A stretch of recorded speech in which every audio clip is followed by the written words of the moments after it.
اور کون 4-5 دن غیب ہے؟ آپ نے فرمایا یار ثابت کدھر ہے؟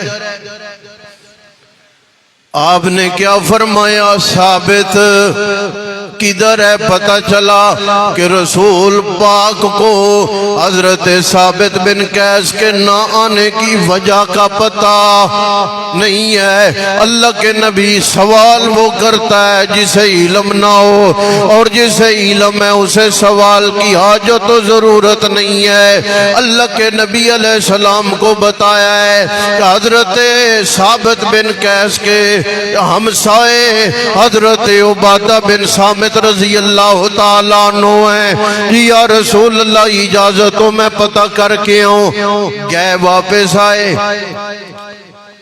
محبوب ثابت کی آواز اونچی ہے اور قرآن کا حکم آیا ہے کہ اگر آواز اونچی ہو جائے میں اللہ عملوں کو برباد کر کے رکھ دوں گا، لہذا یہ مسئلہ بن گیا ہے۔ ثابت بن قیس اس لیے وہاں پر رک گئے۔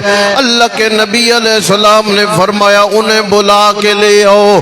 انہیں بلایا گیا ہے۔ آپ نے فرمایا آپ کو اجازت ہے، آپ کی آواز اونچی ہے، کسی پریشانی کی بات نہیں ہے۔ یہاں پہ محدثین نے جملہ لکھا ہے انہو ینبغی للامام وکبیر القوم، یہ جو امام آدمی ہے، قوم کا سربراہ آدمی ہے، محلے کا وڈیرا آدمی ہے، گھر کا سربراہ آدمی ہے، انہو ینبغی للامام وکبیر القوم، امام کی ذمہ داری ہے اگر کوئی نمازی نماز پہ حاضر نہیں ہے پتہ کرنا چاہیے کہ وہ بیمار ہے، پتہ کرنا چاہیے وہ کسی پریشانی میں مبتلا ہے، پتہ کرنا چاہیے وہ کسی سفر میں گیا ہے، اور جو قوم کا سربراہ ہے، محلے کا وڈیرا ہے، اس کی بھی ذمہ داری ہے کہ وہ جانچ رکھے، وہ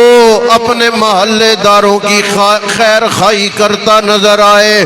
اور اگر کوئی اپنے گھر کا سربراہ ہے اسے بھی ضرورت ہے کہ وہ اپنے بیٹوں بیٹیوں پہ توجہ رکھے، اپنے بھائی بہنوں پہ توجہ رکھے۔ جس نے سکول سے 3 بجے آنا ہے اگر وہ خیال سے زیادہ تاخیر ہو گئی ہے تو وڈیرے کو پوچھنا چاہیے۔ جس نے رات شام کو اپنے وقت پہ گھر آنا ہے اگر اسے تاخیر ہو گئی ہے وڈیرے کو سوال کرنا چاہیے، جانچ کرنی چاہیے۔